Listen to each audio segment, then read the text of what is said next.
Alors la prospective thinking, c'est une nouvelle approche innovante, un peu outside the box, comme le creative thinking, qui consiste à se projeter dans l'avenir et visualiser le futur pour le réaliser dès aujourd'hui. C'est tout l'art de la prospective, c'est le fait d'imaginer les scénarios possibles et impossibles à partir des données qui sont disponibles aujourd'hui. Donc pour un entrepreneur, ça va être comment est-ce qu'il peut se projeter avec le rêve à horizon de 3, 5, 10 ans pour sortir une nouvelle vision d'avenir, dessiner un horizon lointain, outside the box, pour le mettre en place dès aujourd'hui. C'est-à-dire dessiner un cap lointain sans limite. Comment illimiter son avenir.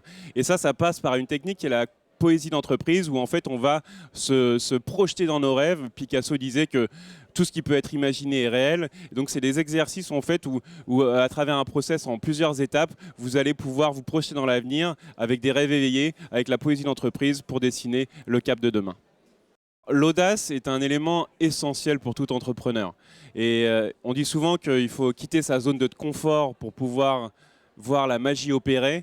Et justement, la magie n'opère que quand on rentre dans sa zone de talent. C'est-à-dire au moment où en fait, on va connecter ses dons ensemble et on sera vraiment purement dans son élément.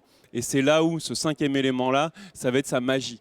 Et donc son élément magique, ça va être justement avec l'audace de sortir de sa zone de confort pour devenir qui l'on est et vraiment pouvoir mettre ça au service de son aventure entrepreneuriale pour vraiment être très aligné avec qui l'on est et puis avoir l'audace de délivrer un projet qui peut être novateur. On dit souvent que l'innovation, c'est une désobéissance qui réussit et donc justement rentrer dans votre zone de talent.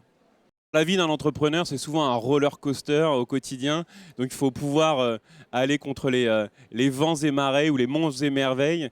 Et donc ça prend en fait des notions, des soft skills internes qui vont être, je pense, la patience et la persévérance. La patience et la persévérance et aussi cette notion de résilience. C'est-à-dire qu'à un moment donné, en fait, c'est ce que Churchill disait, le succès, c'est d'aller d'échec en échec sans perdre son enthousiasme. Et je pense que moi, je le remixerai en disant que c'est d'aller d'étape en étape sans perdre son enthousiasme, parce que c'est justement tous ces échecs sont des apprentissages pour aller de l'avant. Et souvent, en fait, comme l'inspiration, ce n'est pas quelque chose, le succès qu'on peut contrôler. Donc c'est vraiment avoir la patience et la motivation au quotidien, de se nourrir d'énergie positive et d'accepter, d'accueillir la vie telle qu'elle est pour aller justement sur le roller coaster qui est l'aventure entrepreneuriale.